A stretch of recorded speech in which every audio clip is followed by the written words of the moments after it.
Hello everyone, मैं हूं विवेक राज और स्वागत है इस मेरे अपने यूट्यूब चैनल केमिस्ट्री बाय विवेक सर पे। तो पिछले वीडियो में हमने कंप्लीट किया था ऑर्डर ऑफ रिएक्शन। हमने nth ऑर्डर रिएक्शन का कैसे इंटीग्रेटेड रेट लॉ लिखेंगे, कैसे हाफ लाइफ लिखेंगे, ये सीखा था। तो आज हम लोग पढ़ने जा रहे हैं effect of temperature on rate of reaction. तो ये जो वीडियो होने वाला है ये बहुत ही इंपॉर्टेंट वीडियो है, क्योंकि इसमें हम लोग जानेंगे किस तरह से जो रेट ऑफ रिएक्शन है वो टेम्परेचर पे किस तरह से डिपेंड करता है।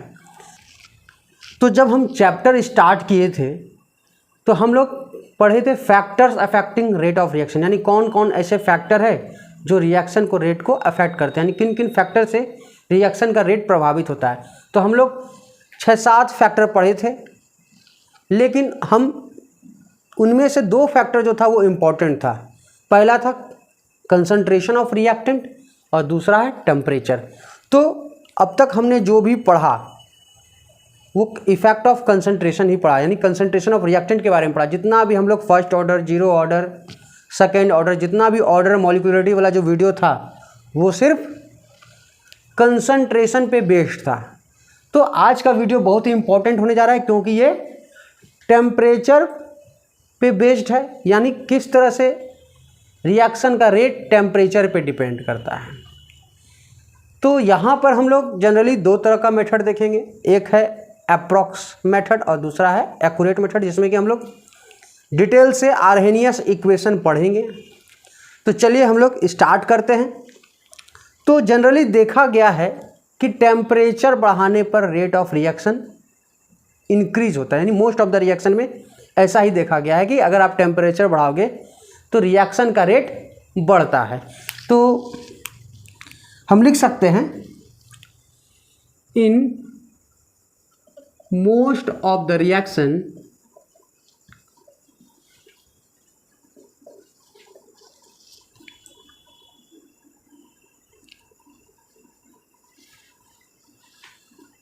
On increasing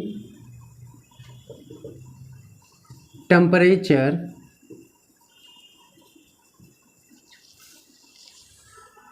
rate of reaction increases. तो ये आपको याद है ना, आर से हम लोग क्या लिखते थे, रेट ऑफ रिएक्शन।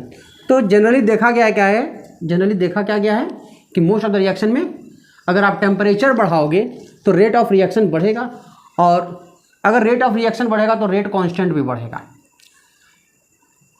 तो जनरली हम यहाँ पर रेट कांस्टेंट के बारे में ही बात करेंगे। आगे जो हम लोग जो भी पढ़ेंगे तो आगे आपको रेट कांस्टेंट के बारे में सुनने को मिलेगा। तो यहाँ पर रेट ऑफ रिएक्शन इंक्रीजेज का अर्थ है कि यहाँ पर रेट कांस्टेंट भी बढ़ेगा, क्योंकि रेट ऑफ रिएक्शन और रेट कांस्टेंट क्या होता है, डायरेक्टली प्रोपोर्शनल होता है। तो यहाँ पर जो बात होगा किसके बारे में बात होगा, जनरली रेट कांस्टेंट के बारे में ही बात होगा।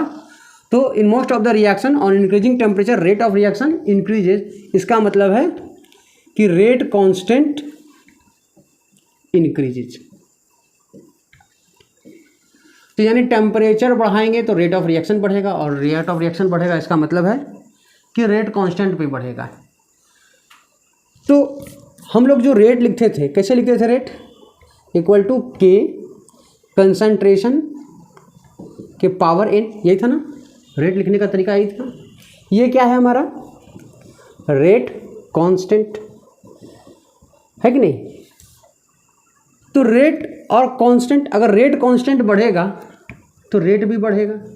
तो यहाँ पर जो हम पढ़ेंगे कि किस तरह से जो हमारा रेट है, या हम बात करें रेट कांस्टेंट की, रेट की या तो रेट कांस्टेंट की किस पे डिपेंड करेगा, टेम्परेचर पे। किस पे डिपेंड करेगा, टेम्परेचर पे। यानी जो रेट कांस्टेंट है वो किस तरह से टेम्परेचर पे डिपेंड करेगा। तो हम लोग 2 मेथड देखेंगे। पहला है अप्रॉक्स मेथड, ये छोटा सा है, ठीक है। इससे जो क्वेश्चन आएगा वो लिमिटेड क्वेश्चन आएगा, बहुत थोड़ा सा पढ़ना है हम लोग को, 5-10 मिनट का टॉपिक है। फिर जो दूसरा मेथड आएगा वो है एक्यूरेट मेथड, यानी एक्यूरेट डिपेंडेंसी। तो इसमें हम लोग बहुत ज़्यादा डिटेल डिस्कशन करेंगे कि किस तरह डिपेंड कर रहा है टेम्परेचर के साथ। तो चलिए हम लोग स्टार्ट करते हैं। तो जो पहला मेथड है वो क्या है, अप्रॉक्स मेथड, यानी अप्रॉक्स डिपेंडेंसी।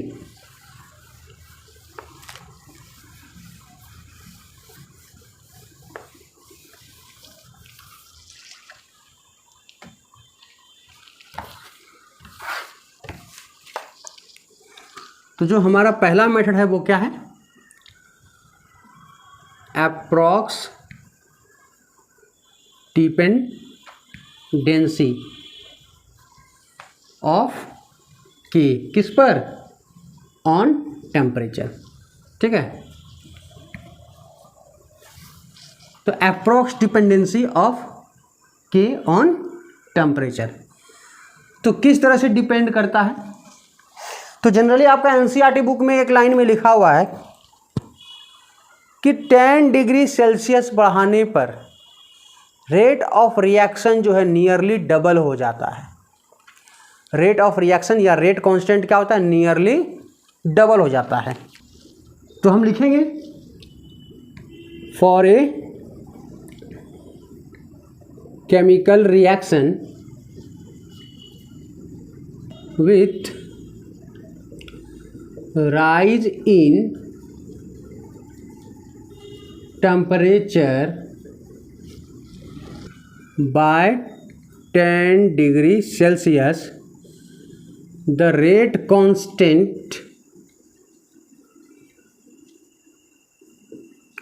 nearly doubles। तो क्या बोला गया है कि अगर कोई केमिकल रिएक्शन है, for a chemical reaction with rise in temperature by 10 degree Celsius, the rate constant is nearly double.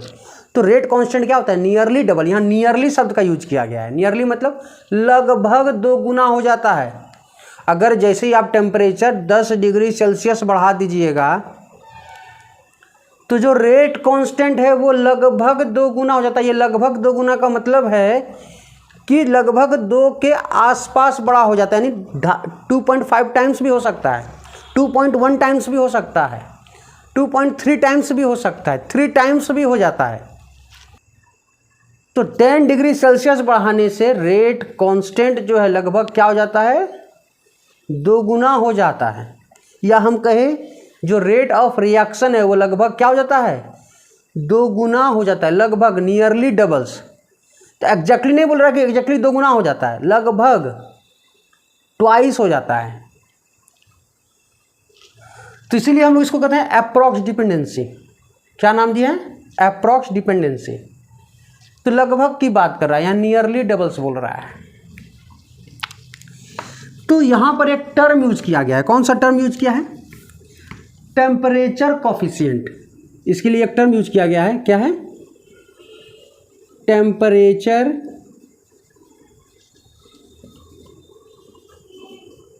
Coefficient. और ये जो टेम्परेचर कोफिशिएंट है ना, ये रेशियो है 2 रेट कांस्टेंट का। एक बार टी टेम्परेचर पर और दूसरा बार T plus 10 degree Celsius temperature पर। तो एक बार रेट कांस्टेंट, यहाँ पर टेम्परेचर कोफिशिएंट क्या होता है, 2 रेट कांस्टेंट का क्या है, रेशियो है। और ये 2 अलग अलग रेट कांस्टेंट क्या है, अलग अलग टेम्परेचर पे। अगर जैसे जैसे टेम्परेचर चेंज होगा तो रेट कांस्टेंट चेंज होगा। हम तो बोल रहे हैं ना 10 डिग्री सेल्सियस बढ़ाएंगे तो रेट कांस्टेंट लगभग डबल हो जाता है। तो टेम्परेचर और रेट कांस्टेंट एक दूसरे पे डिपेंड करता है। जैसे टेम्परेचर बढ़ाएंगे रेट कांस्टेंट बढ़ेगा। तो अलग अलग टेम्परेचर पे हम क्या किए, रेट कांस्टेंट लिए। तो एक रेट कांस्टेंट लिए टी डिग्री सेल्सियस पे और एक लिए टी प्लस 10 डिग्री सेल्सियस पे। तो एक टी डिग्री सेल्सियस पे और एक टी प्लस 10 डिग्री सेल्सियस पे हम क्या किए, 2 टेम्परेचर को लिए और डिवाइड कर दिए। तो जो रेशियो मिला इसी को कहते हैं हम लोग टेम्परेचर कोफिशिएंट। यानी इसको डिवीजन करने से पता चल जाएगा कि कितना टाइम्स हमारा रेट कांस्टेंट बढ़ा है।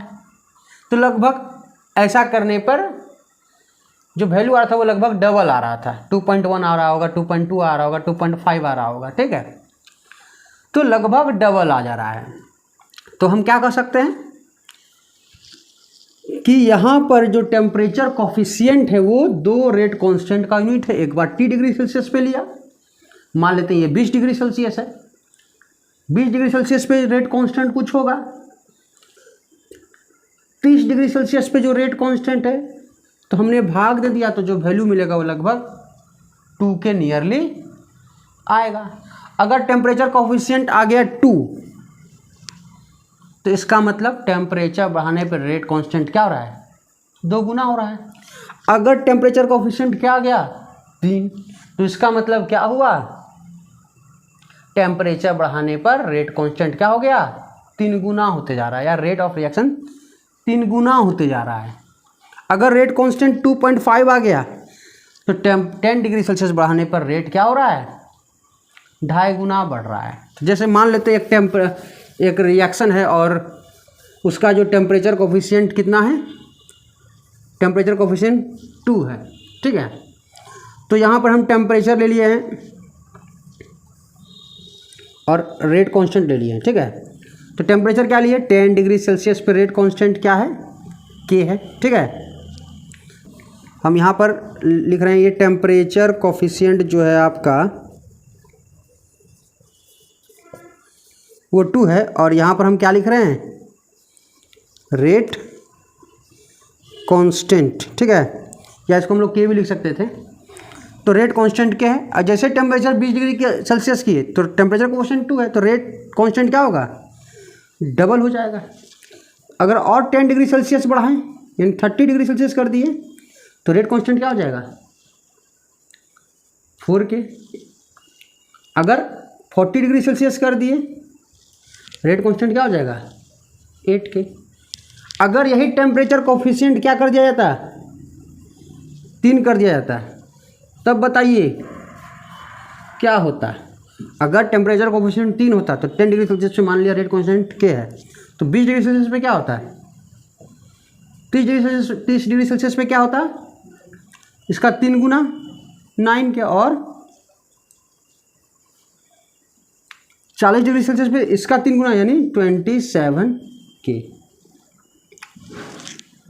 तो अगर टेम्परेचर कोफिशिएंट का वैल्यू दिया हुआ है तो हर 10 डिग्री सेल्सियस के बाद रेट कांस्टेंट क्या होगा, उतना टाइम्स क्या होगा, बढ़ते जाएगा जितना टाइम्स टेम्परेचर कोफिशिएंट दिया हुआ है। तो टेम्परेचर कोफिशिएंट डबल होगा तो 10 डिग्री सेल्सियस बढ़ाने पर रेट कांस्टेंट क्या होगा, डबल होगा। अगर टेम्परेचर कोफिशिएंट 3 होगा तो 10 डिग्री सेल्सियस बढ़ाने पर रेट कांस्टेंट क्या होगा, 3 टाइम्स हो जाएगा। तो आखिर जो काम जो किया जाता है टेम्परेचर कोफिशिएंट का, जनरली आखिर जो भी हम टेम्परेचर कोफिशिएंट निकालते हैं या कैलकुलेट करते हैं किस टेम्परेचर पे करते हैं, तो एक स्टैंडर्ड टेम्परेचर मान लिया गया है, और वो स्टैंडर्ड टेम्परेचर क्या लिया गया है, 25 डिग्री सेल्सियस। तो एक नॉर्मल सा टेम्परेचर ले लिया 25 डिग्री सेल्सियस, और हम लोग रेट कांस्टेंट निकालते हैं 25 डिग्री सेल्सियस पे। तो पहला वाला तो ये टेम्परेचर को क्या मान लेंगे, 25 डिग्री सेल्सियस मान लेंगे, 25 डिग्री सेल्सियस पे रेट कांस्टेंट निकालेंगे। और जो दूसरा टेम्परेचर है वो क्या लेंगे, इससे 10 डिग्री सेल्सियस ज़्यादा होना चाहिए, क्या होगा, 35 डिग्री सेल्सियस। तो ये जो टेम्परेचर कोफिशिएंट जो निकालते हैं जनरली हम लोग वो 25 और 35 डिग्री सेल्सियस पे निकालते हैं। आपको जो जनरली डाटा मिलेगा तो जनरली आपको 25 से 35 में मिलेगा, आप किसी का भी निकाल सकते हैं, ऐसा जरूरी नहीं है। लेकिन हम जनरली बात किए कि जो स्टैंडर्ड टेम्परेचर 25 डिग्री सेल्सियस होता है, और जनरली डाटा जो लिखा हो जाता है वो स्टैंडर्ड टेम्परेचर का लिखा जाता है, ठीक है। लेकिन आपको क्वेश्चन में ज़रूरी नहीं है कि हमेशा 25 डिग्री सेल्सियस का ही दिया हो, बुक में आपको देखने को मिल सकता है कि 25 डिग्री सेल्सियस वाला दे दे, लेकिन जनरली आपको क्वेश्चन जब दिया जाएगा तो वहाँ हमेशा 25 डिग्री सेल्सियस पे नहीं, क्या हो सकता है 25 डिग्री के अलावा 10 डिग्री भी दे दे, 30 डिग्री भी दे दे, 40 डिग्री भी दे दे। तो किसी भी टेम्परेचर पे आपको रेट कांस्टेंट दे दिया जाएगा या टेम्परेचर कोफिशिएंट दे दिया जाएगा। तो हम लोग इस पे एक क्वेश्चन कर लेते हैं, फिर उसके बाद चलेंगे हम लोग एग्जैक्ट मेथड यानी एक्यूरेट डिपेंडेंसी पे कि किस तरह से टेम्परेचर चेंज करने पर रेट कांस्टेंट क्या होता है। अब ये जो नियरली वाला जो लफड़ा है अब आगे ख़त्म हो जाएगा। अब वो एकदम एग्जैक्ट वैल्यू क्या होगा कि टेम्परेचर बढ़ाएंगे तो रेट कांस्टेंट कैसे बढ़ेगा, वो हम आगे देखेंगे, जिसमें हम लोग आर्हेनियस इक्वेशन आगे पढ़ने जा रहे हैं। तो हम लोग एक छोटा सा क्वेश्चन कर लेते हैं। तो हमारा क्वेश्चन है, for a particular reaction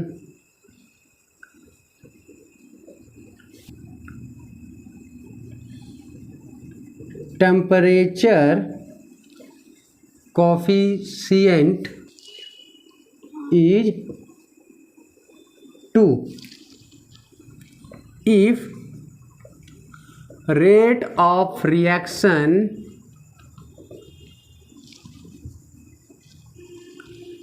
at 20 degrees Celsius is x, find rate at 80 degrees Celsius। तो ये क्वेश्चन है, आप लोग सॉल्व कीजिए इसको। तो चलिए इसको सॉल्व करते हैं। तो यहाँ पर क्या बोल रहा है कि एक पर्टिकुलर रिएक्शन है जिसमें कि टेम्परेचर कोफिशिएंट क्या है, यहाँ पर टेम्परेचर जो कोफिशिएंट है वो लगभग क्या लिया गया है, 2 लिया गया है, ठीक है। If rate of reaction at 20 degree Celsius x, तो 20 डिग्री सेल्सियस पर क्या बोला गया है, रेट कांस्टेंट। रेट कांस्टेंट नहीं बोला गया, रेट। तो रेट बोला चाहे रेट कांस्टेंट बोले, बात तो वही है ना। तो दोनों सेम तरीका से ही डिपेंड करता है टेम्परेचर पर, चाहे रेट कहे चाहे रेट कांस्टेंट कहे। तो यहाँ रेट हो या रेट कांस्टेंट हो एक ही बात है।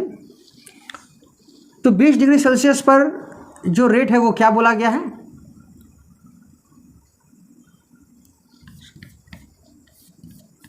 तो एक तरफ हम क्या लेते हैं, टेम्परेचर लेते हैं, और दूसरी तरफ क्या लेते हैं, रेट लेते हैं।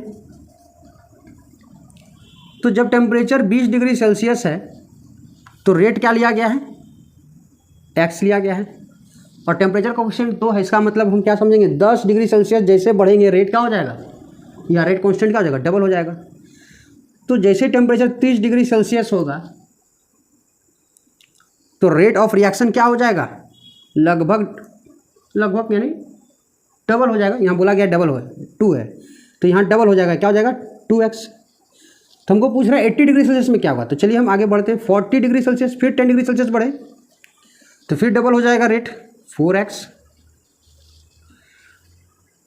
10 डिग्री सेल्सियस और बढ़े, रेट और डबल हो गया, 8x। 60 degree Celsius, rate double हो गया, 16x। फिर 10 डिग्री सेल्सियस बढ़े तो रेट क्या हो गया, फिर डबल हो गया, और 80 डिग्री सेल्सियस पे जब पहुँचे तो रेट फिर डबल हो जाएगा और हो जाएगा 64x। तो हमारा जो आंसर है वो क्या हो जाएगा, रेट जो है वो क्या होगा, 64x हो जाएगा। तो बहुत सिंपल सा बात है कि जैसे ही टेम्परेचर बढ़ाएंगे 10 डिग्री सेल्सियस में रेट डबल हो जाएगा या रेट कांस्टेंट डबल हो जाएगा। तो अब चलते हैं हम लोग एक्यूरेट डिपेंडेंसी पे। आखिर किस तरह से रेट कांस्टेंट एग्जैक्टली टेम्परेचर पे किस तरह से डिपेंड करता है, हम लोग अब पढ़ेंगे आर्हेनियस इक्वेशन। तो अब हम लोग पढ़ेंगे एक्यूरेट डिपेंडेंसी किसका, ऑफ के ऑन टेम्परेचर, यानी रेट कांस्टेंट कैसे टेम्परेचर पे डिपेंड करता है, ठीक है। तो यहाँ पर एग्जैक्ट वैल्यू बताएंगे कि इस टेम्परेचर पे रेट कांस्टेंट क्या होगा, और इस पे काम किया था आर्हेनियस ने, ठीक है। और आर्हेनियस ने एक इक्वेशन दिया जिसको हम लोग कहते हैं आर्हेनियस इक्वेशन। आर्हेनियस काम तो बहुत कोई किया था, इसके आगे वेंटॉप भी काम किया था, लेकिन सक्सेस आर्हेनियस को मिला, आर्हेनियस इक्वेशन। तो आर्हेनियस इक्वेशन क्या है वो हम देखेंगे। तो आर्हेनियस इक्वेशन है K इक्वल टू ए ई के power minus E A by R T. तो ये जो इक्वेशन है ये हमारा इक्वेशन है आर्हेनियस इक्वेशन। तो इक्वेशन दिखने से बहुत खतरनाक इक्वेशन लग रहा है, इसको आगे हम लोग और सिंपल फॉर्म बनाएंगे इसका। तो ये जो इक्वेशन है ये कौन सा इक्वेशन है, आर्हेनियस इक्वेशन। तो यहां पर अगर देखा जाए तो K क्या है, यहां पर रेट कांस्टेंट है। ए क्या है, ए को आर्हेनियस फैक्टर कहा गया है। क्या कहा गया है, आर्हेनियस फैक्टर। और या आर्हेनियस फैक्टर का एक और नाम है फ्रीक्वेंसी फैक्टर, फ्रीक्वेंसी फैक्टर। ये ई के पहले, एक्सपोनेंट के पहले है तो इसे प्री एक्सपोनेंशियल फैक्टर भी कहा गया है। क्या कहा गया है, pre exponential factor. NCERT book में तीनों नाम दिया गया है।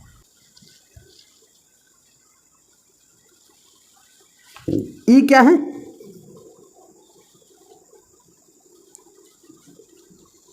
एक्सपोनेंशियल कांस्टेंट यानी एक्सपोनेंट। ई क्या है, ये है हमारा एक्टिवेशन एनर्जी। आगे हम पढ़ेंगे एक्टिवेशन एनर्जी क्या है, एक्टिवेशन एनर्जी। और एक्टिवेशन एनर्जी किस में लेंगे, जूल पर मोल में। आर क्या है हमारा यहाँ पर, universal gas constant, universal gas constant. और इसका जो वैल्यू होगा वो क्या होगा, यूनिवर्सल गैस कांस्टेंट। तो यहाँ पर एनर्जी के टर्म में लेंगे, तो एनर्जी के टर्म में जब भी लेंगे तो क्या होगा, 8.314 जूल पर मोल पर केल्विन। तो ऐसे तो आर का और दो वैल्यू है प्रेशर के टर्म में, 0.0821 एटीएम लीटर पर मोल पर केल्विन, या बार के टर्म में 0.0831 बार लीटर पर मोल पर केल्विन। तो लेकिन हमको यहाँ पर जब भी लेना है तो ये वाला फॉर्म लेना है, 8.314 वाला वैल्यू लेना है। और लास्ट में बच गया टी, और टी क्या है हमारे यहाँ पर, टेम्परेचर। और टेम्परेचर किस में लेंगे, केल्विन पे लेंगे। तो इस सब चीज़ों के बारे में डिटेल से डिस्कशन होगा, आखिर ये आया कहाँ से, ठीक है। तो अब हम लोग आर्हेनियस इक्वेशन का रिसर्च करेंगे, यानी ये आया कहाँ से। तो ये आया है कोलिजन थ्योरी से। तो हम लोग वापस चलेंगे कोलिजन थ्योरी पे। एक बार हम लोग डिस्कशन किए थे कोलिजन थ्योरी का, जब हम लोग मॉलिक्यूलरिटी पढ़ रहे थे। तो जब भी मॉलिक्यूल, रिएक्टेंट मॉलिक्यूल आपस में कोलिजन करते हैं तो क्या बनता है, प्रोडक्ट। तो रिएक्टेंट मॉलिक्यूल प्रोडक्ट बनता है कब, कोलिजन के द्वारा। तो हम लोग अब पढ़ेंगे कोलिजन थ्योरी। तो अब हम लोग पढ़ेंगे कोलिजन थ्योरी। आखिर ये कोलिजन थ्योरी में आर्हेनियस इक्वेशन कैसे आया। तो सब कुछ कोलिजन थ्योरी पे ही है। रिएक्शन हो रहा है, रिएक्शन से रिएक्टेंट मॉलिक्यूल प्रोडक्ट बन रहे हैं। तो रिएक्टेंट मॉलिक्यूल प्रोडक्ट कैसे बनते हैं, तो रिएक्टेंट मॉलिक्यूल प्रोडक्ट बनते हैं रिएक्टेंट मॉलिक्यूल के कोलिजन से। तो रिएक्शन होता कैसे है, रिएक्टेंट मॉलिक्यूल आपस में जब कोलिजन करते हैं और वो क्या बन जाते हैं, प्रोडक्ट। क्या हर बार कोलिजन से प्रोडक्ट बनता है, क्या हर कोलिजन से रिएक्टेंट मॉलिक्यूल प्रोडक्ट बनते हैं, नहीं, हर बार कोलिजन से प्रोडक्ट नहीं बनता है। कोलिजन उसके लिए क्या होना चाहिए, effective collision, only in effective collision reactant molecule convert into product। तो ऑल सभी कोलिजन से रिएक्टेंट मॉलिक्यूल प्रोडक्ट में नहीं बनते हैं। अगर 1 सेंटीमीटर क्यूब का एक छोटा स्पेस लिया जाए, एक कंटेनर लिया जाए, उसमें गैस डाल दिया जाए, तो लगभग 10⁻27 टाइम्स कोलिजन होता है पर सेकेंड। तो इतना कोलिजन होता है। तो क्या इतना कोलिजन से प्रोडक्ट बन जाएगा सभी? नहीं, सभी कोलिजन से प्रोडक्ट नहीं बना जा सकता है। ओनली इफेक्टिव कोलिजन से प्रोडक्ट बनता है।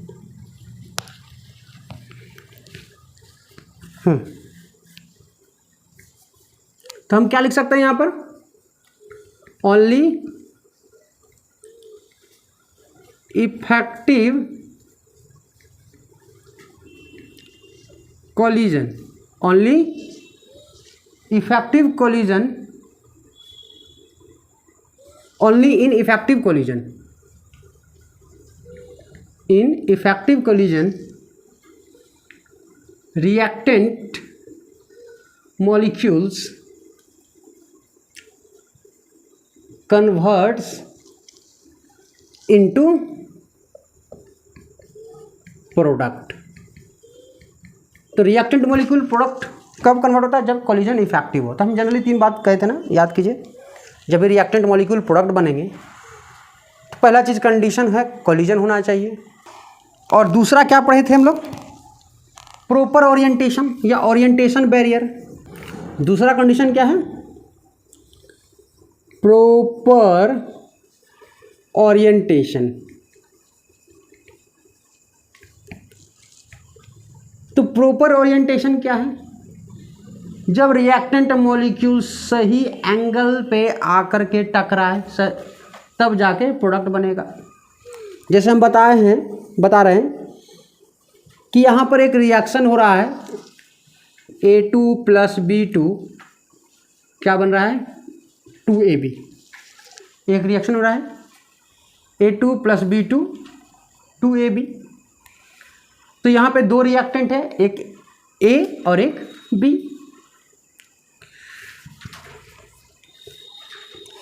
तो ये AA के मॉलिक्यूल है, A के मॉलिक्यूल यानी A2 है, और ये टकराएगा किसके साथ? B के मॉलिक्यूल के साथ। एकदम डायरेक्ट टक्कर होगा, तब जाके ये क्या बनेगा? Product AB। AB कितना मॉलिक्यूल? 2 मॉलिक्यूल, 1 मॉलिक्यूल और 2 मॉलिक्यूल, कुछ ऐसा होगा रिएक्शन। तो ये रिएक्शन प्रॉपर ओरिएंटेशन में हो रहा है। अगर ऐसा होता A B ऐसे कोलिजन होता तो ये प्रॉपर ओरिएंटेशन पे नहीं होता। A B तो यहाँ कोलिजन करता, लेकिन ये A और ये B क्या होता? इन दोनों का कोलिजन नहीं हो पाता है। तो ये प्रॉपर ओरिएंटेशन नहीं होता। एक और तरीका है, अगर ये A मॉलिक्यूल है और इधर से आता क्या? B मॉलिक्यूल, तो क्या ये कोलिजन सही हो पाता? प्रॉपर ओरिएंटेशन पे नहीं हो पाता। तो ये प्रॉपर ओरिएंटेशन पे नहीं हो पाता आपका। तो केवल और केवल प्रॉपर ओरिएंटेशन पे ही रिएक्टेंट क्या बनेंगे? प्रोडक्ट बनेंगे।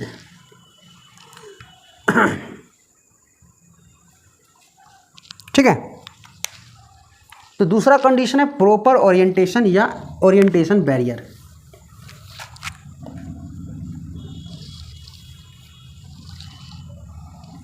अब जो हम तीसरा पढ़ने जा रहे हैं, ये रिएक्शन को हम ऊपर लिख लेते हैं, आगे चल के काम आएगा अभी। तीसरा है थ्रेशोल्ड एनर्जी। थ्रेशोल्ड एनर्जी, अगर इतना एनर्जी रहेगा तब रिएक्टेंट मॉलिक्यूल प्रोडक्ट में बनेगा। अगर रिएक्टेंट मॉलिक्यूल को इतना एनर्जी मिल जाए तब रिएक्टेंट मॉलिक्यूल क्या बनाएगा? प्रोडक्ट में कन्वर्ट होगा। इसको हम लोग कहते हैं एनर्जी बैरियर। क्या कहते हैं हम लोग? थ्रेशोल्ड एनर्जी को क्या कहते हैं हम लोग? Energy barrier. एनर्जी बैरियर इतना एनर्जी मिल जाए तो रिएक्टेंट मॉलिक्यूल प्रोडक्ट में कन्वर्ट हो जाएंगे। अब ये एनर्जी बैरियर क्या है, थ्रेशोल्ड एनर्जी क्या है। जैसे आपको एक कार खरीदना है और कार का कीमत क्या है, कार का कीमत है 10 लाख, ठीक है। और आपके पास कितना है, 2 लाख। तो ये रिएक्टेंट है, ये जो आप हैं, मान लीजिए ये आप हैं, ठीक है, ये आप हैं, रिएक्टेंट है। आपके पास कितना है, 2 लाख, आप रिएक्टेंट हैं। और जैसे ही कार खरीद लीजिएगा आप क्या बन जाइएगा, प्रोडक्ट। तो और कितना एनर्जी आपको देना होगा ताकि आप कार परचेज कर पाएँ, 8 लाख। अगर आपको 8 लाख कहीं से मिल जाए तो आप कार खरीद सकते हैं। तो ये जो 8 लाख एनर्जी देना पड़ रहा है इसको कहते हैं एक्टिवेशन एनर्जी। इतना एनर्जी दिया तब जाके ये कार खरीद पाया। लेकिन जो कार का जो कीमत था, यानी कितना एनर्जी तक पहुंचना है तब जाके रिएक्शन हो जाएगा, यानी आप कार खरीद पाओगे। तो ये जो 10 लाख जो है ना, यही था आपका एनर्जी बैरियर। यही क्या था, एनर्जी बैरियर, या इसी को हम लोग कहेंगे थ्रेशोल्ड एनर्जी। तो आपको कितना एनर्जी देना पड़ा तब जाके आप एनर्जी बैरियर के इतना पहुंच पाए। जब तक आप एनर्जी बैरियर को नहीं छूइएगा, एनर्जी बैरियर को क्रॉस नहीं कीजिएगा, तब तक रिएक्टेंट मॉलिक्यूल प्रोडक्ट में कन्वर्ट नहीं होगा, ठीक है। तो आपको 8 लाख एनर्जी एक्स्ट्रा देना पड़ा। 8 लाख ये क्या हुआ, जो एनर्जी हम दिए आपको अलग से, यही है क्या है हमारा, एक्टिवेशन एनर्जी, ठीक है। तो जैसे आपको आईआईटी का एग्ज़ाम क्वालिफाई करना है और आपका जो नॉलेज है वो कितना नंबर का है, 20% का है, और आपको 50% नंबर लाना है क्वालिफाई करने के लिए, तो और कितना पढ़ना पड़ेगा, 30% पढ़ना पड़ेगा। तो ये 50% क्वालिफाइंग मार्क्स है। तो ये क्या है, एनर्जी बैरियर है। कितना और एनर्जी डालना होगा आपको, 30%। तो 30% क्या, एक्टिवेशन एनर्जी। तो जो एनर्जी ये कहीं से लेगा और क्या बन जाएगा, कहाँ पहुँचेगा, थ्रेशोल्ड एनर्जी के बराबर। तो जैसे हम इसको हम ग्राफ से समझेंगे अब, ठीक है, कि ये जो रिएक्शन हो रहा है इसको हम लोग ग्राफ के हेल्प से समझेंगे।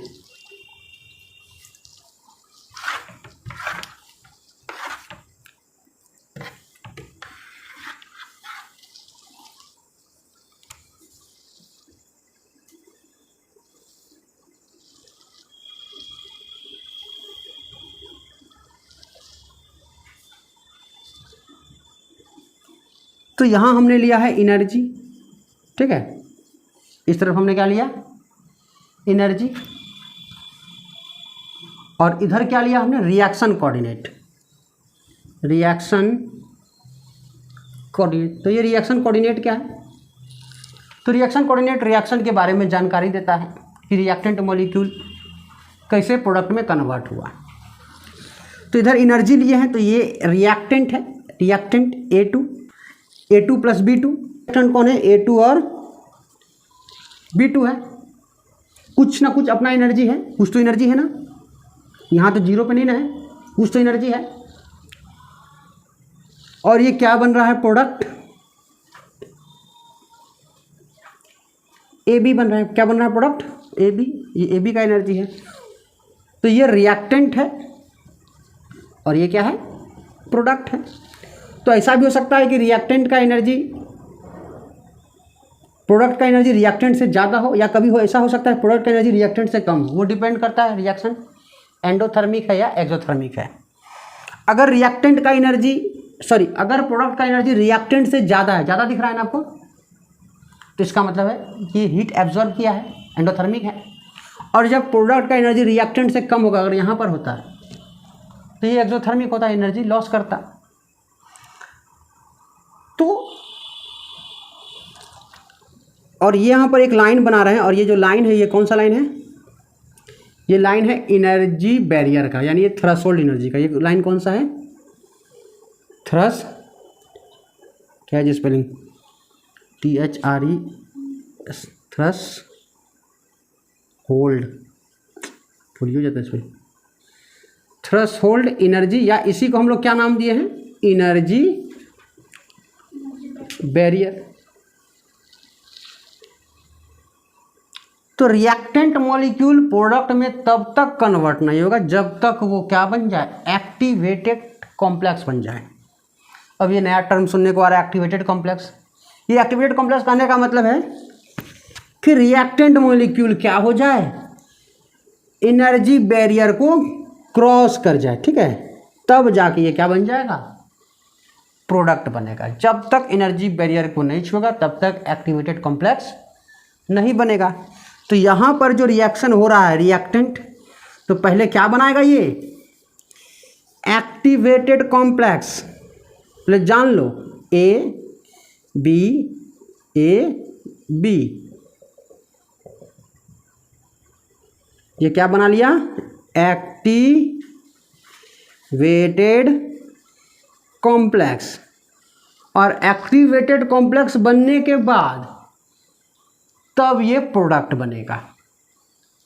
तो एक्टिवेटेड कॉम्प्लेक्स बनाने के लिए हमें क्या करना पड़ेगा? एनर्जी ये कहीं ना कहीं से लेगा, या एनर्जी देना पड़ेगा। और एक्टिवेटेड कॉम्प्लेक्स क्या है? इंटरमीडिएट है। ये क्या है?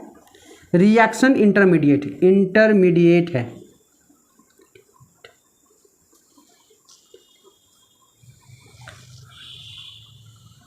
इसी को हम क्या कर रहे हैं? Energy barrier.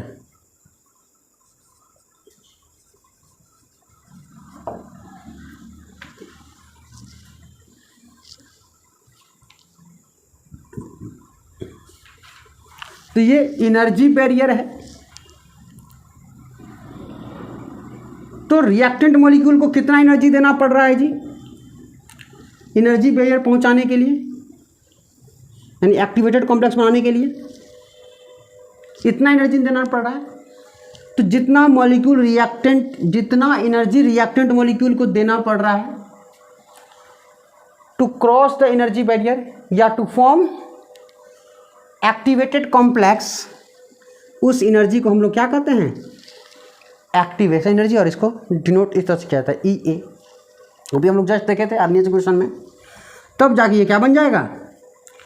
2AB। तो जब इंटर एक्टिवेटेड कॉम्प्लेक्स बनेगा, फिर जब प्रोडक्ट बनेगा, थोड़ा मोड़ा एनर्जी क्या होगा? लॉस करेगा।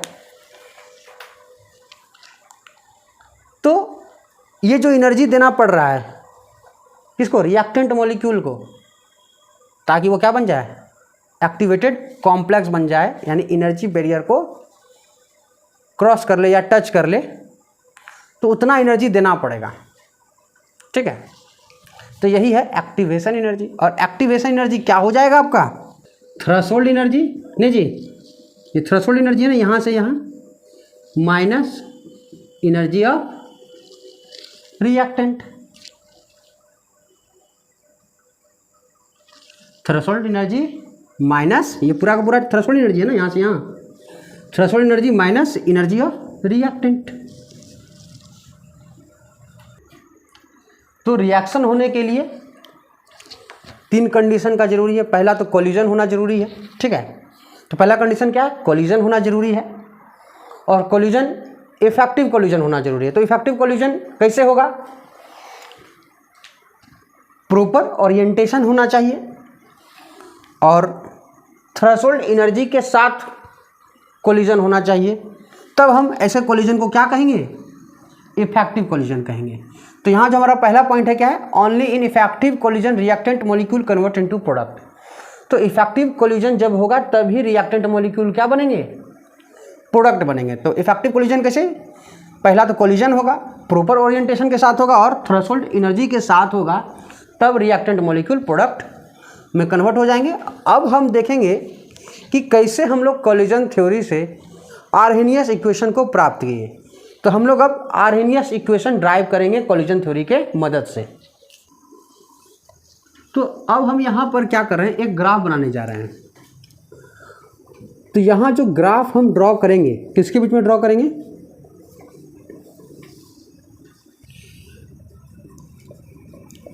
फ्रैक्शन ऑफ मॉलिक्यूल्स और एनर्जी, यानी काइनेटिक एनर्जी ऑफ मॉलिक्यूल के बीच में हम क्या कर रहे हैं, ग्राफ ड्रॉ करने जा रहे हैं। तो एक तरफ हम क्या ले रहे हैं, फ्रैक्शन ऑफ मॉलिक्यूल्स, और दूसरी तरफ हम क्या लेंगे, काइनेटिक एनर्जी, किसका, मॉलिक्यूल्स का। तो जैसे एक कंटेनर में गैस रखा हुआ है, तो क्या सभी गैस मॉलिक्यूल के एनर्जी सेम होंगे? सभी के तो काइनेटिक एनर्जी सेम नहीं होंगे, किन्हीं का ज़्यादा होगा, किन्हीं का कम होगा। कोई ज़्यादा स्पीड से मूव कर रहा होगा, कोई कम स्पीड से मूव कर रहा होगा। तो काइनेटिक एनर्जी अलग अलग फ्रैक्शन वाले मॉलिक्यूल का अलग अलग होगा। यानी 10% मॉलिक्यूल ऐसे होंगे जिसका काइनेटिक एनर्जी बहुत कम होगा, 20% मॉलिक्यूल ऐसे होंगे थोड़ा काइनेटिक एनर्जी ज़्यादा होगा, 50% ऐसे मॉलिक्यूल होंगे जिसका काइनेटिक एनर्जी क्या होगा, थोड़ा और ज़्यादा होगा, 10% ऐसे मॉलिक्यूल होंगे जिसका काइनेटिक एनर्जी बहुत ही ज़्यादा होगा। ठीक है। तो जब फ्रैक्शन ऑफ मॉलिक्यूल्स और काइनेटिक एनर्जी के बीच में जो ग्राफ बनाया गया, तो ग्राफ जो है कुछ ऐसा बना। ग्राफ कैसा बना, कुछ ऐसा ग्राफ देखने को मिला। तो ये जो ऊपर वाला पोर्शन है ये क्या है, फ्रैक्शन ऑफ मॉलिक्यूल्स, और ये जो नीचे वाला जो पोर्शन है वो क्या है, काइनेटिक एनर्जी। जैसे यहाँ समझाते हैं क्या कि ये जो पॉइंट है ये क्या है, फ्रैक्शन ऑफ मॉलिक्यूल्स, यानी इतना फ्रैक्शन ऑफ मॉलिक्यूल्स जो है, इतना फ्रैक्शन ऑफ जो मॉलिक्यूल्स है इनका काइनेटिक एनर्जी क्या है, मान लें यहाँ पर 10 मान लेते हैं, इसको क्या मान लेते हैं, 10। तो यहाँ हम ले रहे हैं काइनेटिक एनर्जी, तो इसको क्या कर मान लेते हैं, काइनेटिक एनर्जी क्या है, 10 है, मान रहे हैं बस। तो ये इतना फ्रैक्शन ऑफ मॉलिक्यूल है जिसका काइनेटिक एनर्जी क्या है, 10 है। एनर्जी मान लो 10 है, 10 जूल है। ठीक है। अब देखो क्या है, एनर्जी 20, काइनेटिक एनर्जी 20 है, तो फ्रैक्शन ऑफ मॉलिक्यूल्स क्या है, ज़्यादा हो गया ना। तो अगर हम बोले कुछ मॉलिक्यूल ऐसे हैं जिसका काइनेटिक एनर्जी 10 है और कुछ मॉलिक्यूल ऐसे भी हैं जिसका काइनेटिक एनर्जी 20 है, तो किसका फ्रैक्शन ज़्यादा है, यानी ऐसे मॉलिक्यूल के फ्रैक्शन जिसका काइनेटिक एनर्जी 20 है वो ज़्यादा अमाउंट में है वैसे मॉलिक्यूल्स। उसी तरह बात करें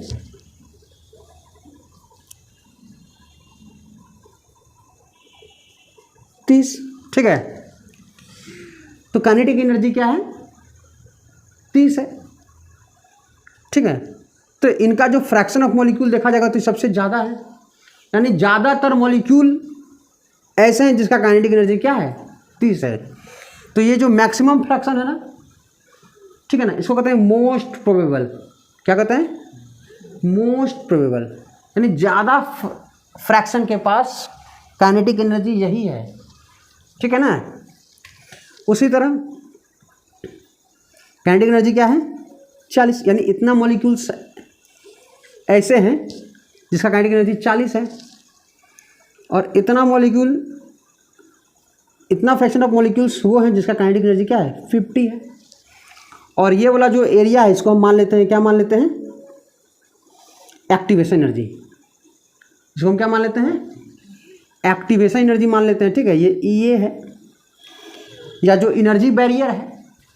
ठीक है। तो अब जो इससे जो फ्रैक्शन वाले मॉलिक्यूल्स हैं, देखो ये वाले जो फ्रैक्शन ऑफ मॉलिक्यूल्स हैं ये सब के सब क्या होंगे, इन सब का काइनेटिक एनर्जी एक्टिवेशन एनर्जी से ज़्यादा है।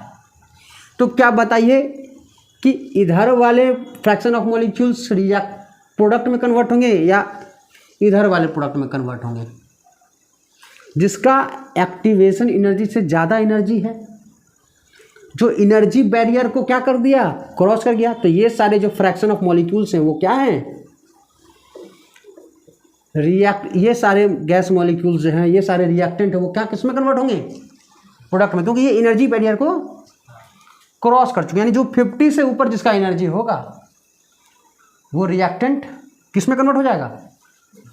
प्रोडक्ट में कन्वर्ट हो जाएगा। तो ये सब तो कन्वर्ट नहीं हो पाएगा, भले इसका हिस्सा ज़्यादा है, ठीक है। तो बात यही है।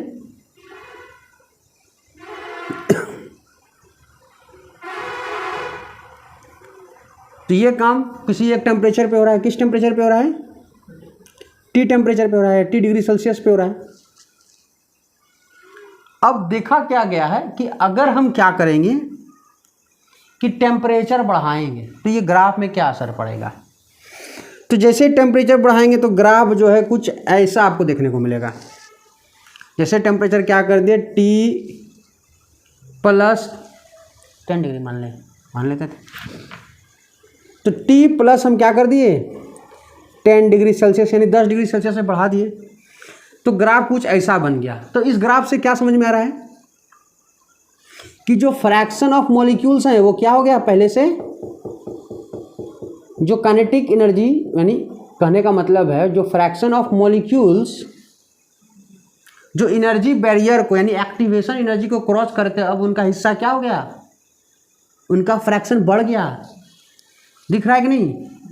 अब जो मॉलिक्यूल्स हैं का जो अमाउंट है जो एक्टिवेशन एनर्जी से ज़्यादा है वो बढ़ गया। कब? जब टेम्परेचर हम ज़्यादा कर दिए। तो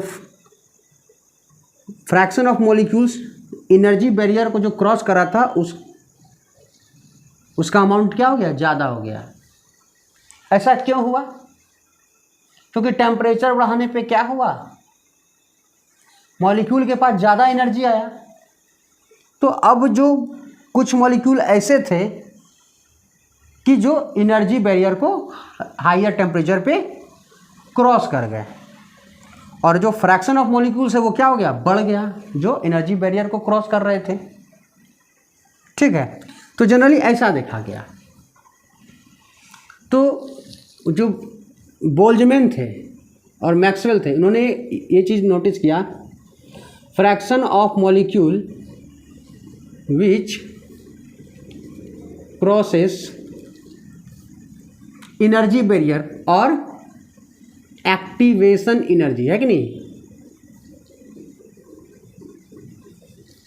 उन्होंने क्या पाया कि जो फ्रैक्शन ऑफ मॉलिक्यूल्स हैं विच क्रॉसेस एनर्जी बैरियर, यानी दैट इज एक्टिवेशन एनर्जी, वो किसके बराबर है, वो -EA/RT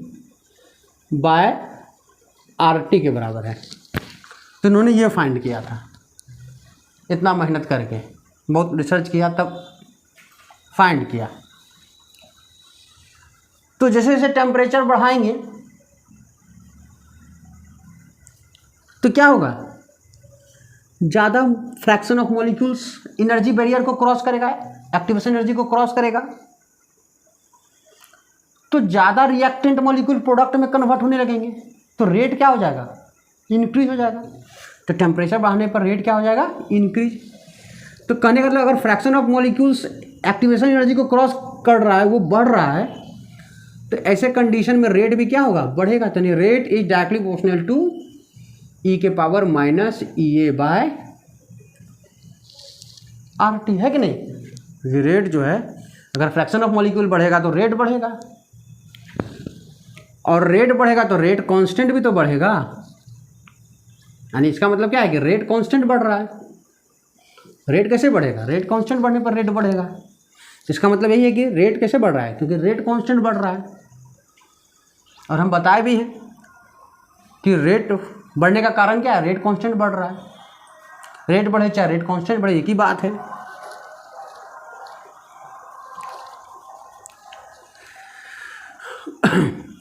अब अगर इसको इक्वल करेंगे तो क्या करना पड़ेगा, कांस्टेंट, और वो कांस्टेंट क्या है, ए। जो था वो पहले का वैसे रह जाएगा। तो यहाँ पर हमें एक इक्वेशन मिल गया, और इस इक्वेशन को हम लोग क्या नाम दिए हैं, आरहेनियस इक्वेशन। तो ये कौन सा इक्वेशन है, आरहेनियस इक्वेशन। तो इस तरह से आरहेनियस इक्वेशन को डिराइव कर लिया गया है कोलिजन थ्योरी की मदद से। तो इनका जो सबसे ज़्यादा पॉपुलर है वो है ग्राफ। तो इनका ग्राफ कैसे हम बनाएंगे? इसका ग्राफ डायरेक्ट ऐसा नहीं बनेगा, इसका ग्राफ जो बनेगा वो बनेगा लॉग के फॉर्म में। यानी कहने का मतलब है कि हम अब आर्हेनियस इक्वेशन का नेचुरल लॉग लेने जा रहे हैं। ठीक है, नेचुरल लॉग मतलब ln या लॉग बेस ई। लॉग बेस ई को हम लोग कहते हैं ln, जिसको हम लोग नेचुरल लॉग भी कहते हैं। तो हम लोग अब क्या करेंगे, इनका नेचुरल लॉग लेंगे। तो हम क्या करेंगे, इसी पे हम क्या करेंगे, नेचुरल लॉग लेंगे। Taking natural log both side. तो नेचुरल लॉग क्या है, ln, या जिसको हम लोग लॉग बेस ई कहते हैं, ln के equal to ln A E minus E A by R T N होगा जी।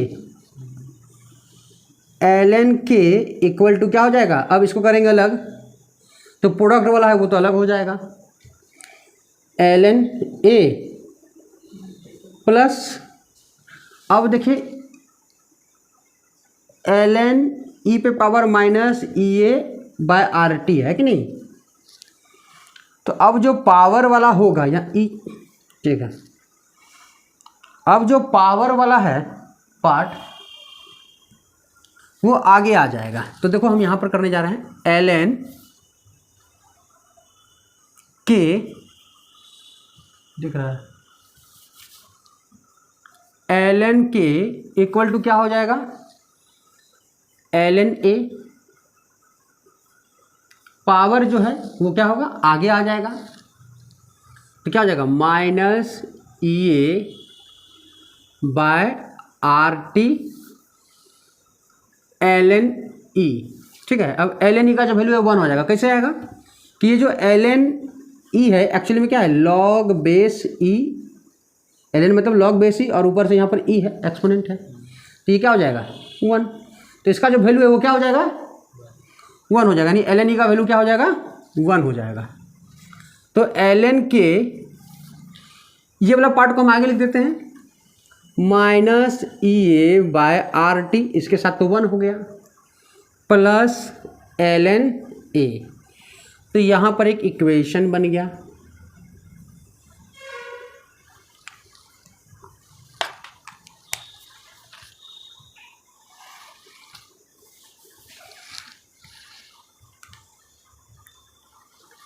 तो इस इक्वेशन से हम क्या करेंगे,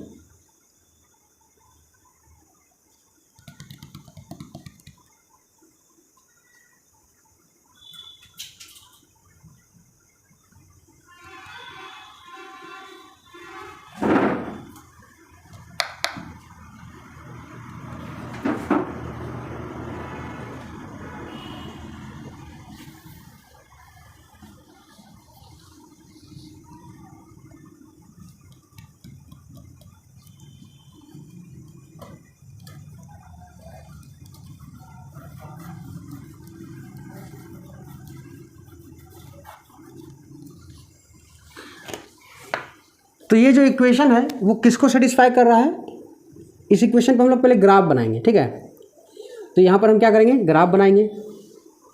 ठीक, ग्राफ किसके बीच में बनेगा, तो पहले देख लेते हैं ln के और किसके बीच में बनेगा, ln के और 1/t के बीच में।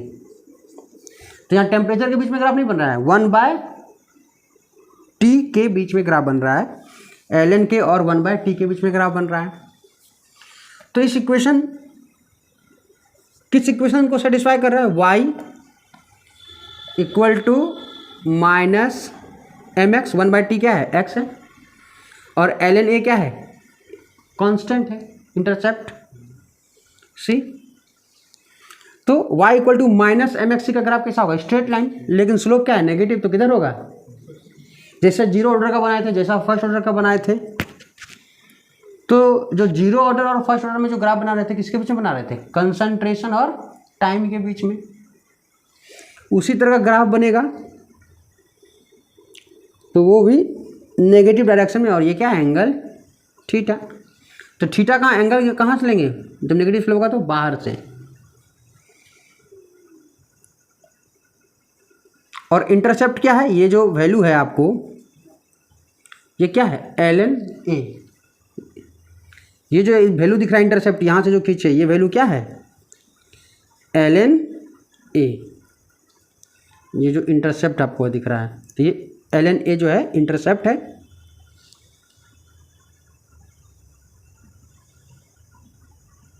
और इसका जो स्लोप होगा वो क्या होगा tan थीटा और माइनस EA बाय R। तो हम स्लोप के मदद से क्या कर सकते हैं, यहाँ पर एक्टिवेशन एनर्जी पता कर सकते हैं। इस रिएक्शन का एक्टिवेशन एनर्जी कैसे प्राप्त कर सकते हैं, स्लोप के मदद से। अगर स्लोप हमें पता चल जाएगा तो एक्टिवेशन एनर्जी हमें पता चल जाएगा, है कि नहीं। तो यहाँ तो हम किए log E लेकर के यानी ln लेके, अब log बेस 10 लेके कैसे काम किया जा सकता है, तो इसको पहले आप लोग नोट कर लीजिए। तब हम क्या करेंगे log बेस 10 में इसको कन्वर्ट करेंगे और रिजल्ट लगभग वैसा ही आएगा, क्योंकि ज़्यादातर एग्जाम में log बेस 10 को देकर के ही पूछेगा। ठीक है, बोर्ड पे जनरली जो क्वेश्चन आएगा वो log बेस 10 पे लेके पूछता है। तो अगर इसको हम log बेस 10 को लेकर के चलेंगे तो होगा क्या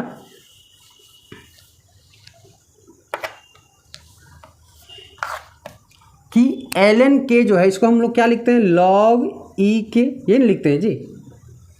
इसी को कन्वर्ट किस में करना है log बेस 10 में। तो ln को या log बेस E को जब log बेस 10 में कन्वर्ट करेंगे तो 2.303 से हमको क्या करना पड़ेगा, मल्टीप्लाई करना पड़ेगा, equal to EA by RT plus 2.303 log A। अब हम क्या करेंगे 2.303 से सबको डिवाइड कर देंगे तो क्या हो जाएगा log बेस 10 के EA बाय 2.303 डिवाइड कर रहे हैं 2.303 से R 1 by T plus log base 10, यहाँ भी बेस 10 कर दिए हैं। ठीक है, ln को या log बेस E को जब हम log 10 में परिवर्तित किए तो 2.303 से मल्टीप्लाई हो गया, तो log बेस 10 A, या सिंपली इसको हम लिख देंगे अगर आपको नहीं दिखाना है बेस, तो log के equal to minus EA by 2.303 1 by T plus log A। ये सिंपल सा है, इसको ऐसे समझना है। log के लिखा रहेगा तो समझ जाएंगे कि ये log बेस E नहीं है बल्कि log बेस 10 है। अब अगर इसका ग्राफ ड्रॉ करेंगे तो कैसा होगा, तो ये किसको सेटिस्फाई कर रहा है y equal to minus mx plus c, फिर से इसको सेटिस्फाई कर रहा है। तो अब जो ग्राफ खींचा जाएगा ये ग्राफ भी ठीक ऐसा ही ग्राफ होगा जैसा अब हम लोग थोड़ा समय पहले बनाए थे ln के वर्सेस 1 बाय टी के बीच में जो बना था। तो यहाँ जो ग्राफ बनाने जा रहे हैं किसके बीच में, इस बार ln के नहीं, इस बार क्या है log बेस 10 के वर्सेस 1 बाय टी के बीच में। तो ये किसको सेटिस्फाई कर रहा है y equal to minus M X plus C, तो माइनस एम है यानी स्लोप क्या है नेगेटिव है। तो ये ग्राफ जो है straight line with negative slope, ये एंगल थीटा है। तो यहाँ पर स्लोप क्या हो जाएगा इस बार tan theta, that is minus EA by 2.303 R। तो जब log बेस 10 लेंगे तो थोड़ा सा स्लोप चेंज हो जाएगा, 2.303 से क्या हो जाएगा डिवाइड हो जाएगा। तो इस बात का ध्यान रखना है। तो ये जो ग्राफ है किसका ग्राफ है, log k वर्सेस 1/t के बीच में। तो यहाँ पर जो log a है वो क्या है, इंटरसेप्ट है। तो ये जो वैल्यू आपको दिख रहा है ये क्या है, ये जो वैल्यू है वो क्या है, log a है, ठीक है। तो यहाँ से जो ये वाला वैल्यू है वो क्या है, log a है, इंटरसेप्ट। इस पोर्शन को हम लोग इंटरसेप्ट कहते हैं, ठीक है ना। तो हमारा क्वेश्चन है कि यहाँ पर एक ग्राफ दिया है log k वर्सेस 1/t के बीच में, और ग्राफ कुछ ऐसा है और इसका जो एंगल है वो क्या है, 60 डिग्री है। तो आपको यहाँ पर फाइंड करना है कि एक्टिवेशन एनर्जी क्या होगा।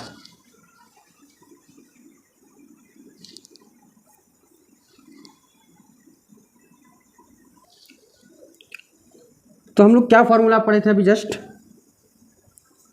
कि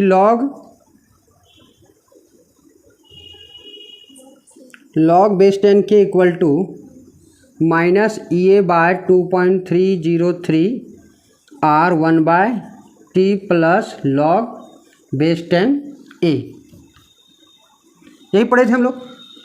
तो ग्राफ log के और 1/t के बीच में, तो यहाँ पर जो log लिए हैं वो कौन सा लिए हैं, log बेस 10 लिए हैं, तो इसलिए ये वाला फार्मूला लगेगा, 2.303 आ जाएगा। और ये फार्मूला याद भी रखना ज़रूरी है। और जो स्लोप होगा वो हमारा क्या होगा, स्लोप जो होगा हमारा वो होता है tan थीटा, और थीटा मेरा क्या है, तो ये वाला थीटा नहीं है हमारा, थीटा ये वाला है। तो ये स्ट्रेट लाइन है, तो ये वाला एंगल क्या होगा, थीटा हमारा 120 डिग्री होगा। तो tan थीटा इक्वल टू क्या हो जाएगा, tan 120 डिग्री। और tan 120 क्या होता है, √3 होता है। tan 120 क्या होता है, √3 होता है, ठीक है। तो यहाँ पर हम जानते हैं इसको कि जो स्लोप है वो स्लोप क्या है, स्लोप इक्वल टू अगर हम देखें tan theta minus EA/2.303 R। ये तो फाइंड किया था ना हम लोग कि स्लोप यानी जो tan थीटा है वो इसके बराबर है, यानी tan 120, थीटा मेरा कितना है 120, तो tan 120 degree equal to minus EA/2.303 R का वैल्यू क्या लेंगे हम लोग, कल बताए थे, सॉरी आज बताए थे 8.314। और tan थीटा का वैल्यू क्या है, tan 120 का वैल्यू है √3, तो √3 सबको इधर कर देंगे, 2.303 इंटू 8.314 इक्वल टू EA, ठीक है।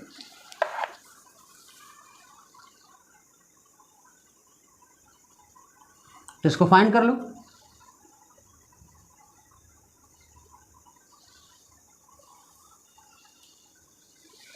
तो जो एक्टिवेशन एनर्जी होगा वो क्या होगा,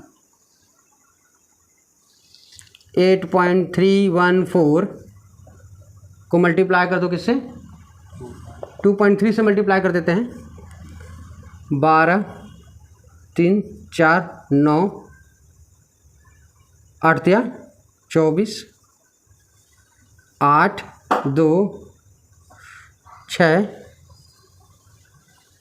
16, ठीक है, 1 2 3 4 2 12 9 2 11 12 10 11 8 9 1 1 2 3 4, तो लगभग 19 पॉइंट क्या आया, 12 आया। और 19.12 को इसको 19.2 मान लो, ठीक है। और इसको मल्टीप्लाई कर देंगे किससे, √3 से।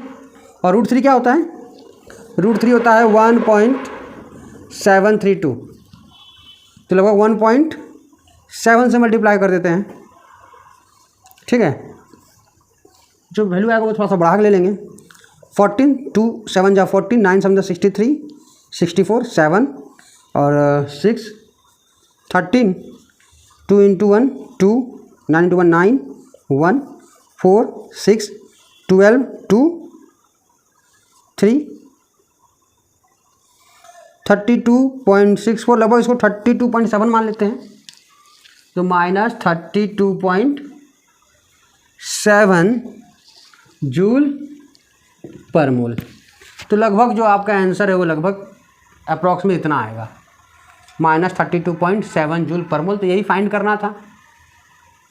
तो इस तरह से क्वेश्चन आप एक्टिवेशन एनर्जी निकालने दिया जाएगा तो आप निकाल सकते हैं।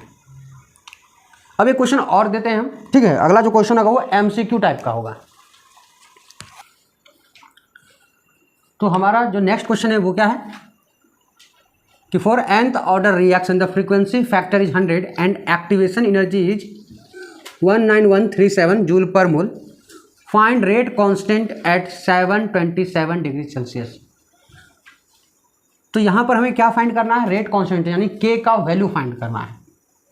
तो हमें K का वैल्यू फाइंड करना है कितना डिग्री सेल्सियस पे, तो K का जो वैल्यू फाइंड करना है 727 डिग्री सेल्सियस पे। तो जो फॉर्मूला है अभी हम लोग पढ़े वो क्या पढ़े थे, log K equal to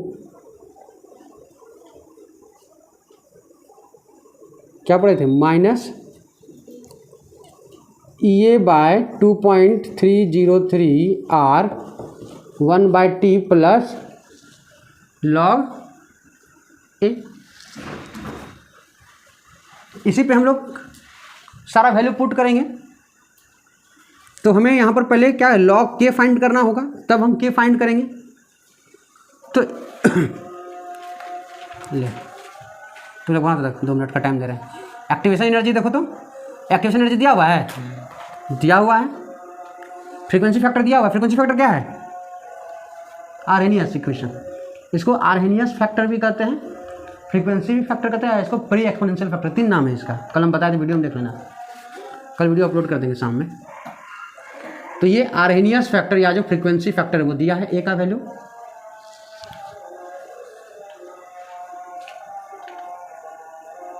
R का वैल्यू भी जस्ट बताया 8.314 रखो और ये वैल्यू फाइंड करो।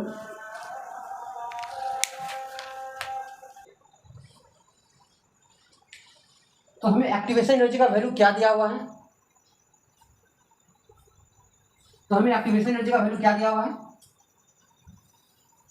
19137/2.303।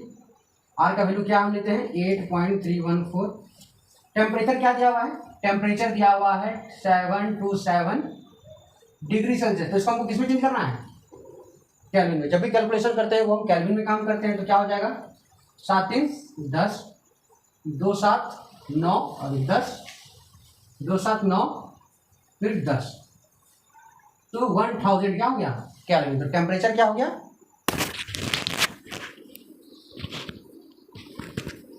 1000 केल्विन। तो टेम्परेचर हम यहाँ पर 1000 लेंगे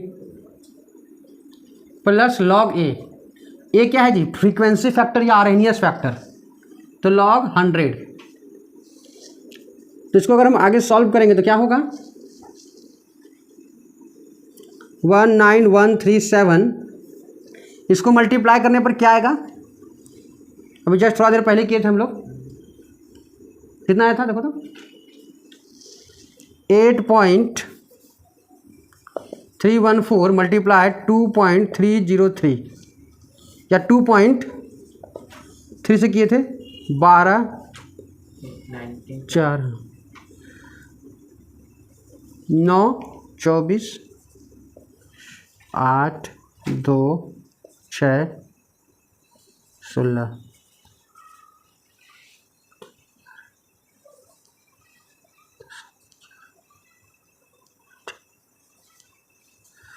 19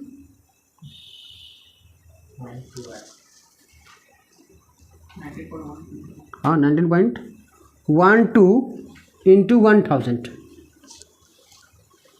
तो लगभग अगर हम इसको मल्टीप्लाई करेंगे ना, इसको अगर हम मल्टीप्लाई कर देंगे इससे, तो लगभग जो ये वैल्यू है लगभग इतना ही आएगा, 19137 के लगभग बराबर आ जाएगा, या कहे तो इतना ही आ जाएगा। जब हम इन तीनों को अगर हम मल्टीप्लाई कर देंगे तो जो वैल्यू लगभग वो इतना ही आएगा। प्लस लॉग 100 बराबर क्या होता है log 10 के पावर 2 हो जाएगा, log 10 के पावर 2 हो जाएगा, 2 आगे चला जाएगा तो क्या हो जाएगा 2। तो log k इक्वल टू हो जाएगा,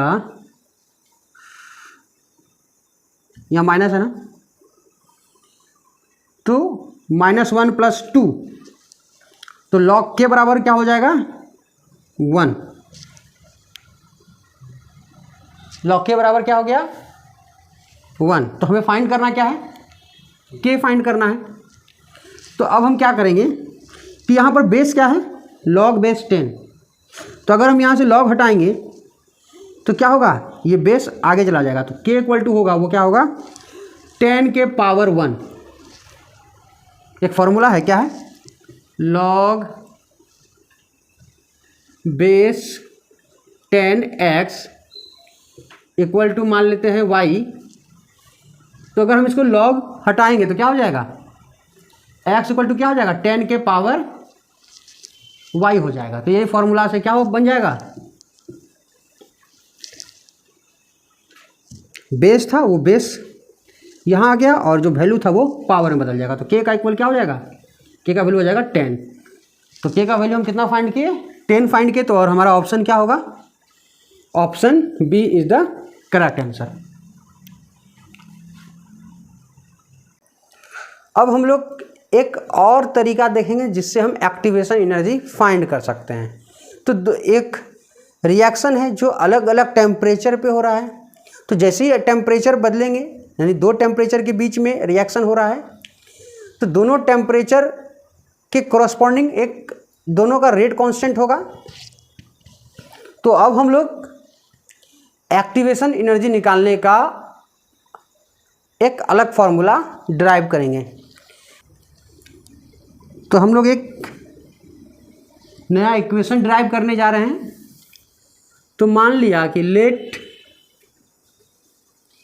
K1 and K2 be rate constant at temperature T1 and T2। तो K1 और K2 क्या है, रेट कांस्टेंट है at different temperature T1 and T2। तो जो इक्वेशन हम ड्राइव किए थे एक्टिवेशन एनर्जी का, वो क्या था, log k minus EA by 2.303 R 1/T plus log A। यही इक्वेशन ड्राइव किए थे ना आरएनएस इक्वेशन से। तो ये जो इक्वेशन है वो है एक्टिवेशन एनर्जी निकालने का तरीका, ठीक है। इस इक्वेशन से हम एक्टिवेशन एनर्जी कैलकुलेट करते हैं। तो अगर यही इक्वेशन जब टेम्परेचर क्या हो T1 हो तो रेट कांस्टेंट क्या था K1 था। तो ये फॉर्मूला आप लगा दिए, इक्वेशन 1 हो गया, है कि नहीं।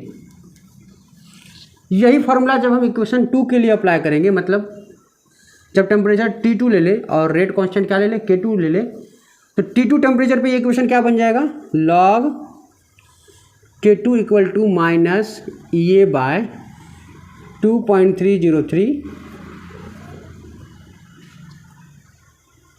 1/T2 plus log A equation 2। Sorry R छूट गया, कोई बात नहीं।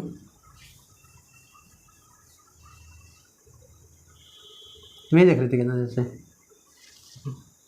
टाइम देख रहे थे क्या।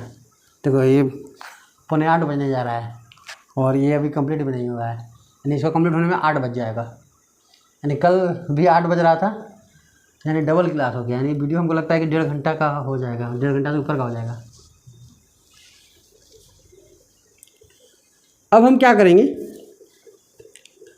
2 में से 1 को घटा देंगे, इक्वेशन 2 में से 1 को सब्सट्रैक्ट कर देंगे। तो क्या हो जाएगा, log K2 minus log K1। तो घटा किसको रहे हैं, इसको माइनस, यहाँ पर क्या हो जाएगा प्लस और ये माइनस, तो ये वाला टर्म तो कट जाएगा ना।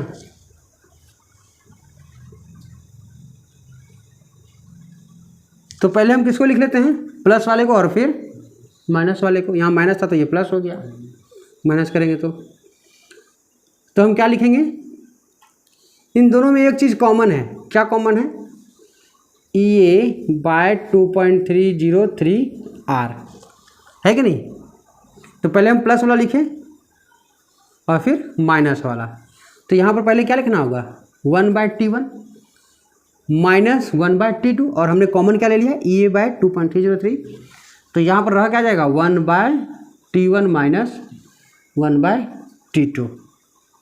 तो log K2 माइनस K1 को क्या लिख सकते हैं, log K2/K1 equal to EA/2.303 1/T1 minus 1/T2। तो अब ये हमारा बन गया एक नया इक्वेशन, जिसपे कि अगर हमें दो अलग अलग टेम्परेचर पे रेट कांस्टेंट दिया होगा तो हम एक्टिवेशन एनर्जी फाइंड कर लेंगे, या दो अलग अलग टेम्परेचर दिया हो, एक्टिवेशन एनर्जी दिया हो, एक रेट कांस्टेंट दिया हो, बोलेगा दूसरा रेट कांस्टेंट निकालो, तो हम रेट कांस्टेंट निकाल लेंगे। ठीक है, तो इस पे हम एक क्वेश्चन कर लेते हैं। यहाँ पर आर छूट गया है,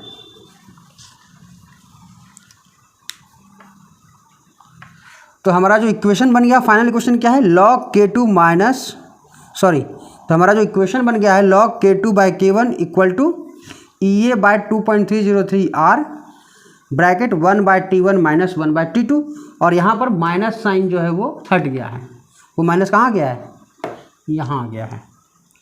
तो इससे हम लोग एक क्वेश्चन कर लेते हैं। तो हमारा क्वेश्चन क्या है, the rate of reaction quadruples when temperature changes from 293 kelvin to 313 kelvin. तो यहाँ पर क्या कर रहा है कि जो जैसे ही टेम्परेचर हम 293 से 313 केल्विन के, तो जो रेट कांस्टेंट था वो क्या हो गया, 4 गुना हो गया। तो रेट कांस्टेंट 4 गुना हो गया तो रेट भी क्या हो गया, 4 गुना हो गया। Calculate the energy of activation. तो यहाँ पर हमें क्या फाइंड करना है, तो हमें यहाँ पर फाइंड करना है activation energy, assuming that it does not change with temperature. तो हमें यहाँ पर यह एज्यूम करना है कि टेम्परेचर के साथ एक्टिवेशन एनर्जी चेंज नहीं हो रहा है। ठीक है, तो जनरली टेम्परेचर के साथ एक्टिवेशन एनर्जी चेंज नहीं होता है, और हमें यही मान के चलना भी है कि टेम्परेचर में जो बदलाव होने से रिएक्शन के एक्टिवेशन एनर्जी पे कोई फ़र्क नहीं पड़ता है। तो हम यहाँ यही मान के चलते हैं। तो चलिए इसको हम सॉल्व करते हैं। तो यहाँ दो अलग अलग टेम्परेचर दिया हुआ है, T1 क्या दिया हुआ है हमें 293 केल्विन, और T2 क्या दिया हुआ है हमें 313 केल्विन।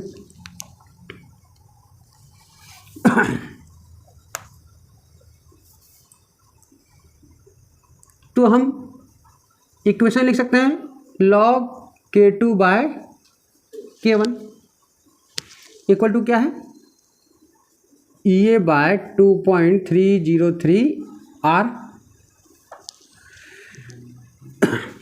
1/T1 minus 1/T2। तो यहाँ पर क्वेश्चन कर रहा है कि रेट जो है वो 4 गुना हो गया। जैसे टेम्परेचर T1 से T2 कर दिए तो रेट क्या हो गया, 4 गुना हो गया। तो T1 टेम्परेचर पे रेट क्या लिए हैं हम, X या K, ठीक है, आपको जो मान लीजिए। और T2 टेम्परेचर पे रेट कांस्टेंट क्या है, 4 गुना हो गया, क्या हो गया 4K। ये नहीं बोल रहा है जी, रेट कांस्टेंट 4 गुना हो गया, रेट 4 गुना हो गया तो रेट कांस्टेंट भी 4 गुना हो गया। तो log 4K/K equal to EA/2.303 R का वैल्यू क्या है 8.314। टेम्परेचर क्या दिया हुआ है हमें जी 293 माइनस 313, के कैंसिल हो जाएगा, क्या आ जाएगा log 4 EA, इसको मल्टीप्लाई करेंगे तो क्या आएगा 19.12 आएगा ना, चलो अब यहाँ पे एलसीएम ले लो, 293 इंटू 313 डिवाइड करेंगे तो क्या होगा 313, इसको डिवाइड करेंगे तो 313 बचा, 313 से मल्टीप्लाई किए। अब इसको डिवाइड करेंगे तो क्या बचेगा, यानी हम क्या करते हैं जब ये लिखते हैं तो कैसे करते हैं, पहले एलसीएम करते हैं, तो एलसीएम कर दिया हमने, तो ये एलसीएम आया, मल्टीप्लाई करते हैं ना एलसीएम करने के लिए, दो अलग वैल्यू है तो एलसीएम कर दिया। अब इससे डिवाइड करेंगे तो ये कैंसिल हो जाएगा, बचेगा 293, तो 293 को हम लिख देंगे यहाँ 1 से मल्टीप्लाई कर देंगे। तो इतना सॉल्व करने के बाद log 4 का वैल्यू क्या होता है 0.60 या 0.6, ये 19.12 इंटू कितना आएगा, माइनस करने पर 20 आएगा ना, और इसको मल्टीप्लाई कर दो, तो मल्टीप्लाई करेंगे तो क्या होगा 293 को 313 से मल्टीप्लाई कर दो, 927 6 8 3 9 2 9 7 8 9 10 18 26 27 9 और 1 10 सॉरी 9 26 और 1 27 9 7 2 9 11, तो कितना आ रहा है 91709, इतना बड़ा वैल्यू आ रहा है। तो हमें फाइंड करना क्या है, ये फाइंड करना है, तो हम सबको एक तरफ कर देते हैं, 0.6 इंटू 19.12 इंटू 91709 बाय 20, पॉइंट हटा दो, 10 इंटू 2 से डिवाइड कर दो ना इसको, चलो यहाँ 20 था, डिवाइड कर दिया 2 से 10 आ गया, और यहाँ पर क्या आ गया 3।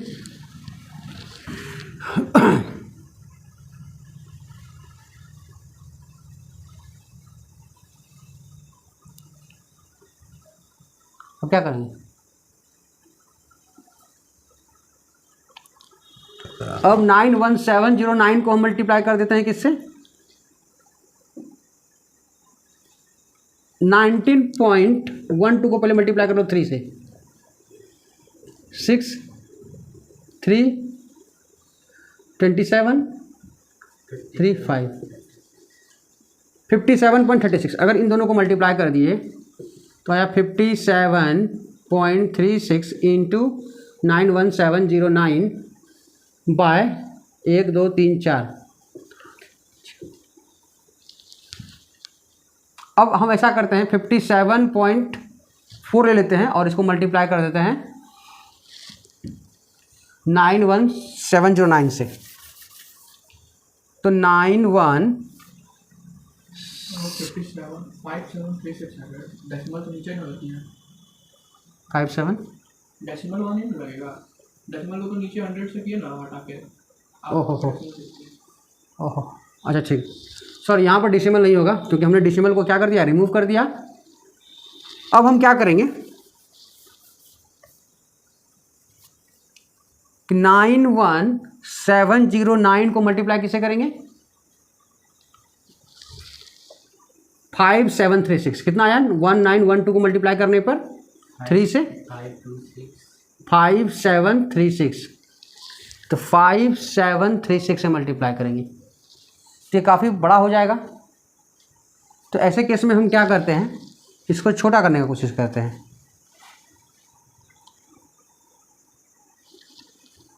कैसे छोटा करेंगे, इसको हम 10,000 से डिवाइड कर देते हैं, 10,000 से डिवाइड करेंगे तो क्या होगा 0.5736 इंटू 91709, और 57 को हम लोग 58 मान के चलते हैं, ठीक है 0.57 को क्या मान के चलेंगे 0.58 को चल सकते हैं। मतलब हमको अगर कैलकुलेशन छोटा करना है तो थोड़ा सा जल्दी करना है तो हमको ऐसा करना होगा, तो 9 8 जा 72 8 7 8 7 जा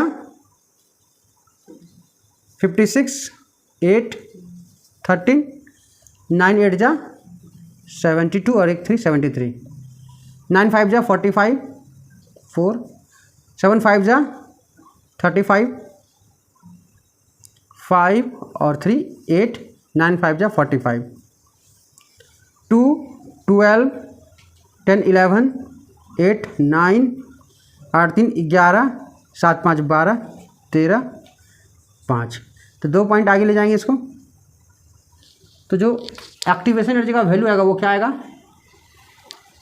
53191.22। और अगर इसको हमको साइंटिफिक नोटेशन में आंसर देना है तो कैसे देंगे, पॉइंट को आगे ले जाएंगे 1 2 3 4 5.3 पॉइंट को डेसिमल को फर्स्ट और सेकंड डिजिट के बीच में रखेंगे 1 2 3 4 प्लस आगे 10⁴ और एक्टिवेशन एनर्जी किस में लेते हैं हम लोग जूल पर मोल में। तो आपका जो एक्टिवेशन एनर्जी का वैल्यू आ जाएगा वो क्या आ जाएगा अप्रॉक्स 5.3 इंटू 10⁴ जूल। तो इसी के साथ इस क्वेश्चन के साथ हमारा चैप्टर समाप्त हुआ। अगले क्लास में हम लोग सॉल्व करेंगे इन टेक्स्ट क्वेश्चन 4.5 से लेकर के 4.9 तक। Thank you for watching this video.